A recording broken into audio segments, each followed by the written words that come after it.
वेदों ग्राम में महादेव सोनार एक सुविख्यात आदमी था। वह अपने सायवान में प्रातः से संध्या तक अंगीठी के सामने बैठा हुआ खटखट किया करता था। यह लगातार ध्वनि सुनने के लोग इतने अभ्यस्त हो गए थे कि जब किसी कारण से वह बंद हो जाती तो जान पड़ता था कोई चीज़ गायब हो गई। वह नित्य प्रति एक बार प्रातःकाल अपने तोते का पिंजड़ा लिए कोई भजन गाता हुआ तालाब की ओर जाता था। उस धुंधले प्रकाश में उसका जर्जर शरीर, पोपला मुँह और झुकी हुई कमर देखकर किसी अपरिचित मनुष्य को उसके पिशाच होने का भ्रम हो सकता था। ज्यों ही लोगों के कानों में आवाज़ आती, सत्य गुरुदत्ते से विदत्ते दाता, लोग समझ जाते कि भोर हो गई। महादेव का पारिवारिक जीवन सुखमय न था। उसके 3 पुत्र थे, 3 बहुएं थीं, दर्जनों नाती पोते थे, लेकिन उसके बोझ को हल्का करने वाला कोई न था। लड़के कहते, तब तक दादा जीते हैं हम जीवन का आनंद भोग लें, फिर तो यह ढोल गाले पड़ेगी ही। बेचारे महादेव को कभी कभी निराहार ही रहना पड़ता।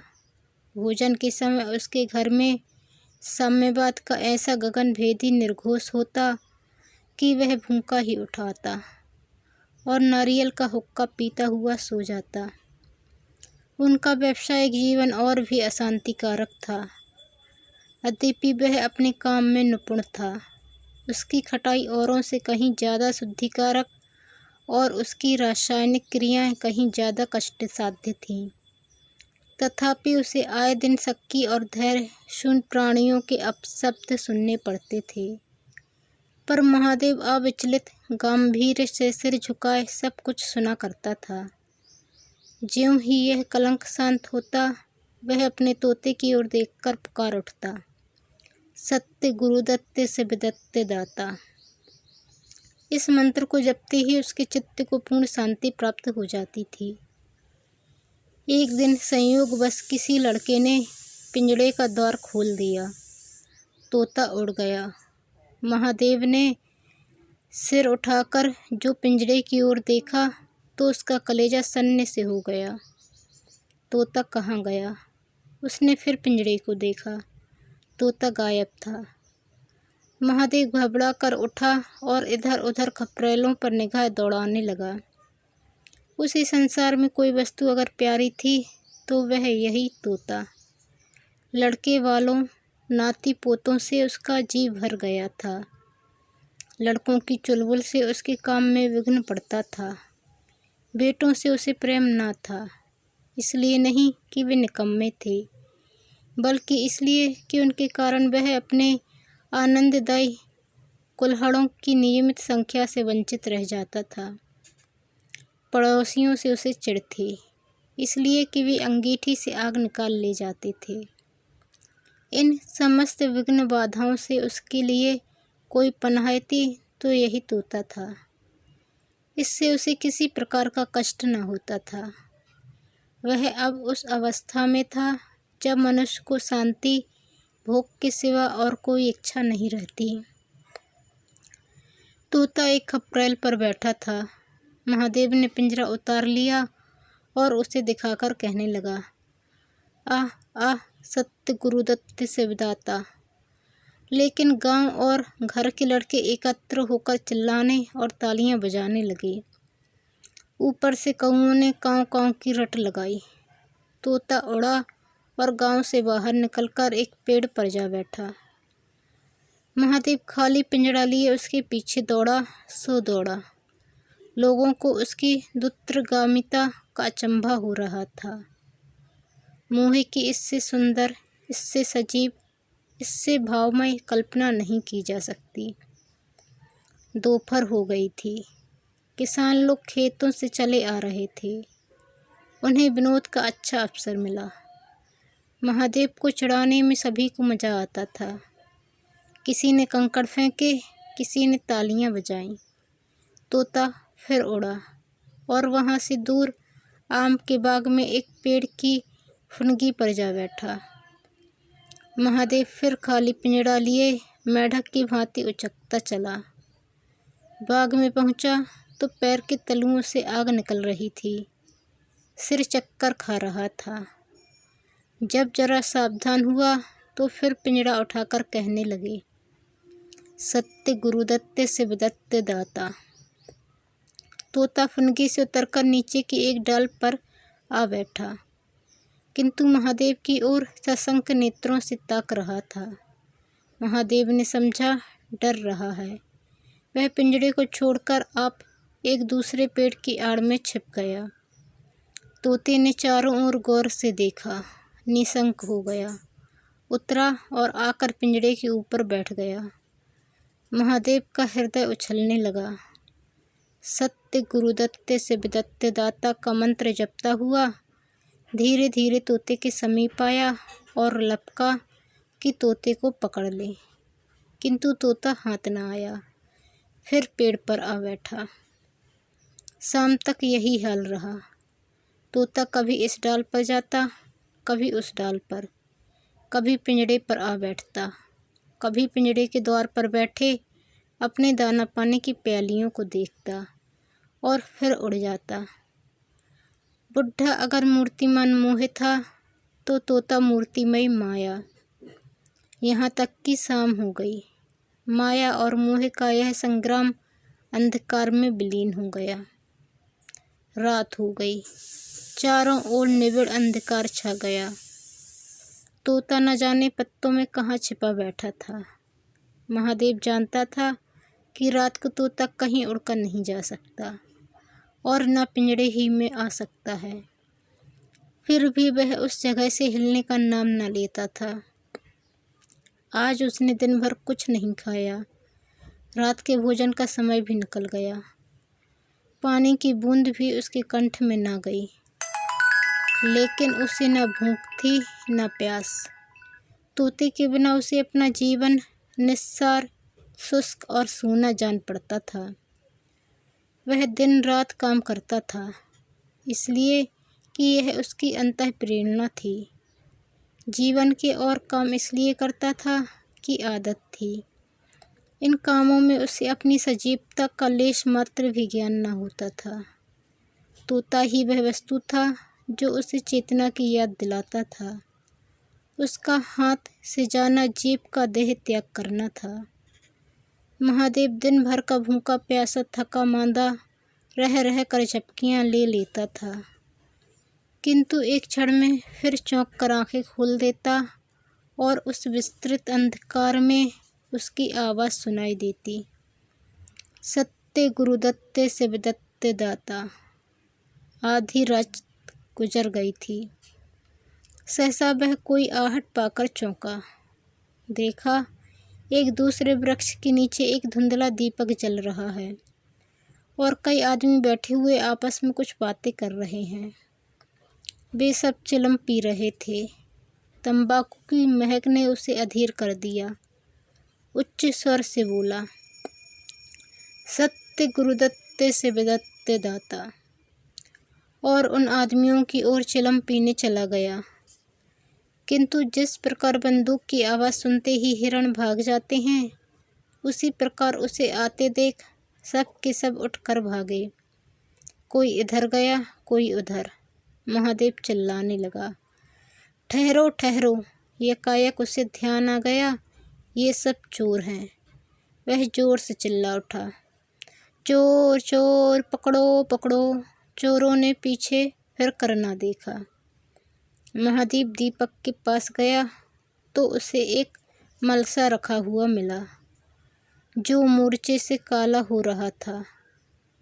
महादेव का हृदय उछलने लगा। उसने कलसे में हाथ डाला तो मोहरें थीं। उसने एक मोहरे बाहर निकाली और दीपक के उजाले में देखा। हाँ, मोहर थी। उसने तुरंत कलसा उठा लिया और दीपक बुझा दिया और पेड़ के नीचे छिपकर बैठ रहा। साहे से चोर बन गया। उसे फिर शंका हुई, ऐसा न हो चोर लौट आवे और मुझे अकेला देखकर मोहरें छीन लें। उसने कुछ मोहर कमर में बांधी, फिर एक सूखी लकड़ी से जमीन की मिट्टी हटाकर कई गड्ढे बनाए, उन्हें मोहरों से भरकर मिट्टी से ढक दिया। महादेव के अंतर्नेत्रों के सामने अब एक दूसरा जगत था, चिंताओं और कल्पना से परिपूर्ण। यद्यपि अभी कोष के हाथ से निकल जाने का भय था, पर अभिलाषाओं ने अपना काम शुरू कर दिया। एक पक्का मकान बन गया, सराफे की एक भारी दुकान खुल गई, निज संबंधियों से फिर नाता जुड़ गया, विलास की सामग्रियां एकत्रित हो गईं। तब तीर्थ यात्रा करने चले और वहां से लौटकर बड़े समारोह से यज्ञ ब्रह्म भोज हुआ। इसके पश्चात एक शिवालय और कुआं बन गया, एक बाग भी लग गया और नित्य प्रति कथा पुराण सुनने लगा। साधु संतों का आदर सत्कार होने लगा। अकस्मात उसे ध्यान आया, कहीं चोर आ जाएं तो मैं भागूंगा क्यों कर। उसने परीक्षा करने के लिए कलसा उठाया और 200 पग तक बेतहाशा भागा हुआ चला गया। जान पड़ता था उसके पैरों में पर लग गए हैं। चिंता शांत हो गई। इन्हीं कल्पनाओं में रात व्यतीत हो गई।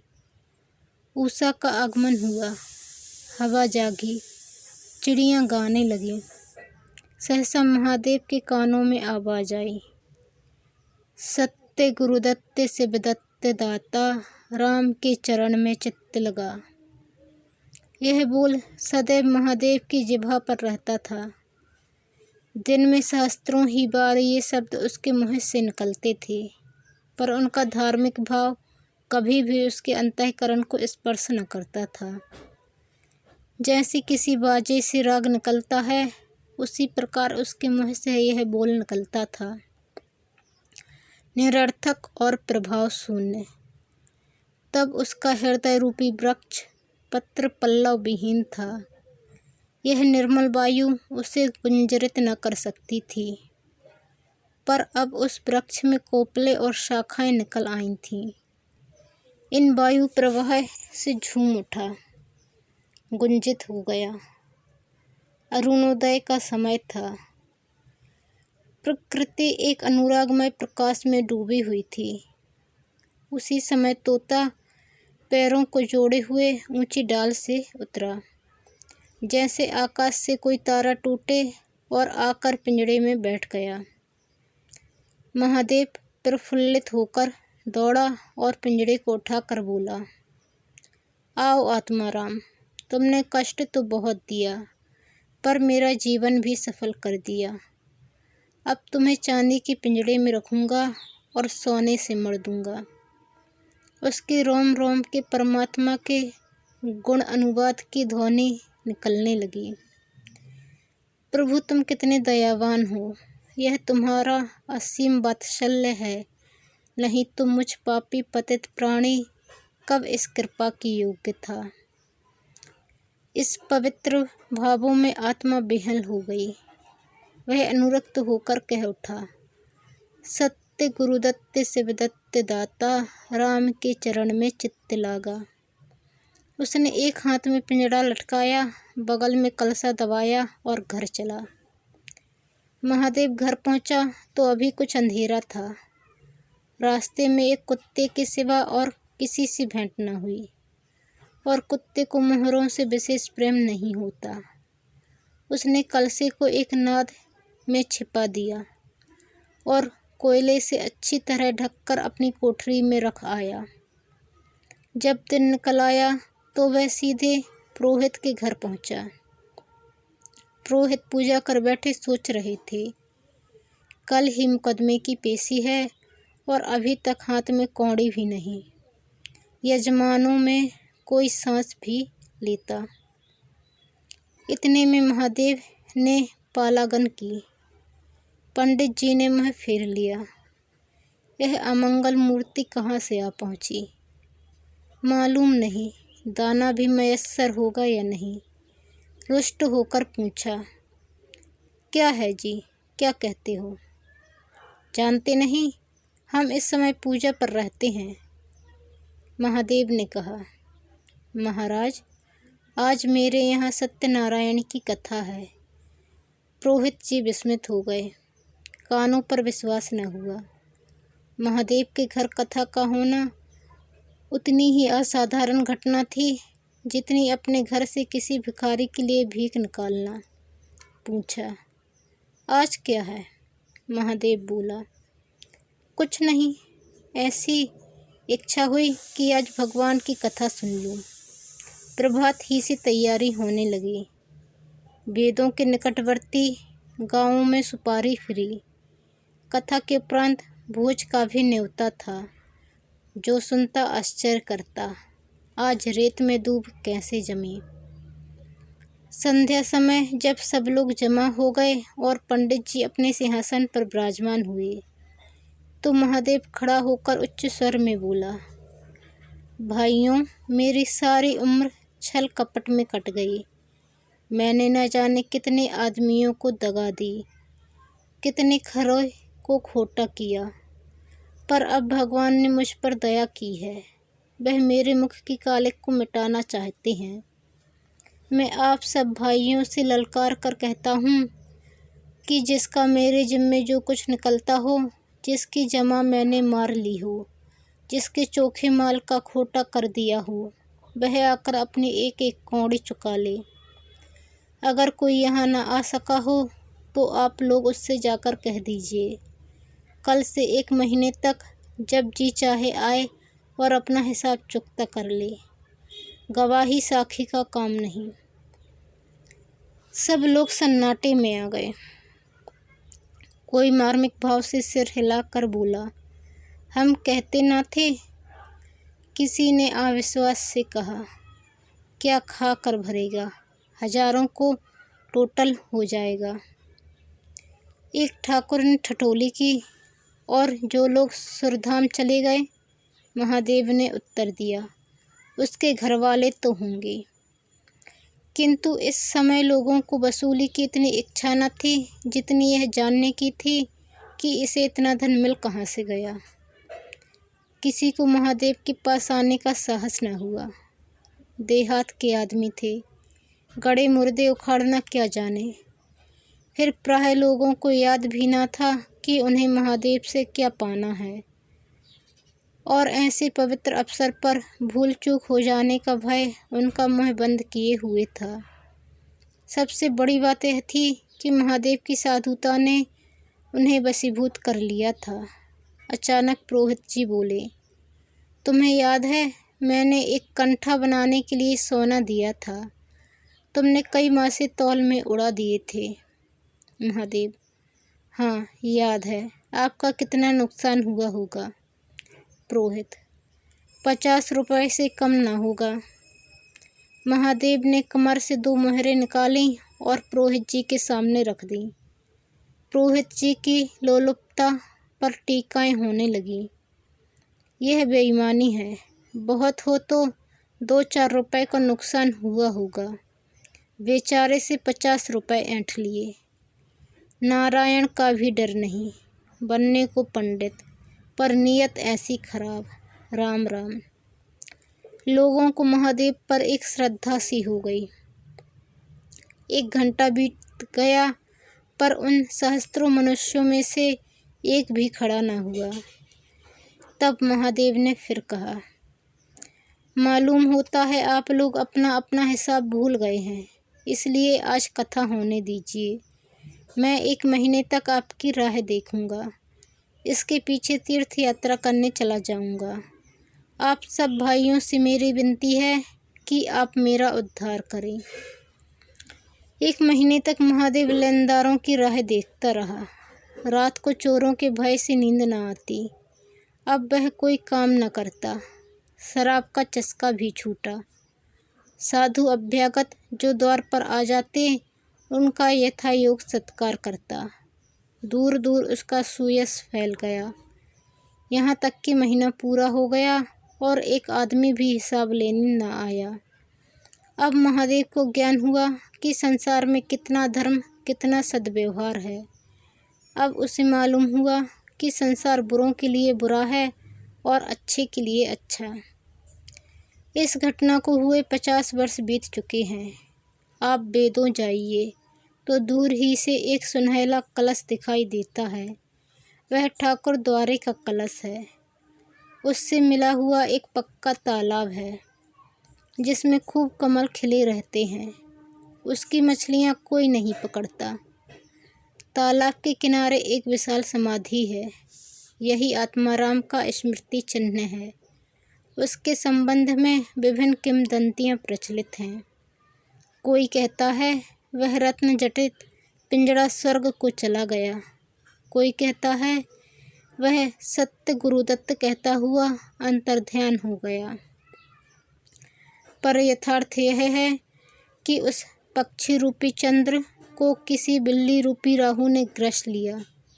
लोग कहते हैं आधी रात को अभी तक तालाब के किनारे आवाज आती है, सत्य गुरुदत्त से विदत्त दाता, राम के चरण में चित्त लागा। महादेव के विषय में भी कितनी ही जन श्रुतियाँ हैं। उनमें सबसे मान्य यह है कि आत्माराम के समाधिस्थ होने के बाद वह कई सन्यासियों के साथ हिमालय चला गया और वहाँ से लौटकर न आया। उसका नाम आत्माराम प्रसिद्ध हो गया।